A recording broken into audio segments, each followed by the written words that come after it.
السلام عليكم ورحمة الله وبركاته أحبابنا الكرام، لعلكم بخير. نستكمل مع بعض سلسلة حروف اللغة العربية وكيفية نطقها بالطريقة الصحيحة.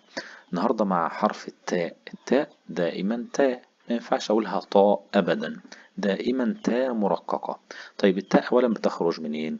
لو لاحظت ده اللسان، دي الأسنان العليا، دي الأسنان السفلى. التاء بتخرج من طرف اللسان. طرف اللسان عندما يلاقي منبت أو أصول الثنايا العليا. الثنايا العليا يعني السنتين اللي فوق، أصول ومنبت خروجهم لما طرف اللسان دوت يوصل للمنطقة دي هيخرج حرف التاء. نجرب كده، فعلا طرف اللسان بيوصل للمنطقة دي يخرج حرف التاء. فالتاء دائما مرققة وليست مفخمة. طيب عندي التاء إذا كانت مفتوحة تاء، مكسورة تي، مضمومة تو. ولكن لو التاء ساكنة أقول أت.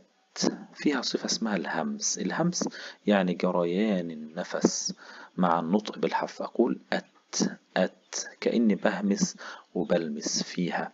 لكن لو ما خرجتش النفس ده هتطلع مني أت كأنها مكتومة. فلازم علشان أنطقها صح أترك مجال للهوا ده يخرج وهكذا.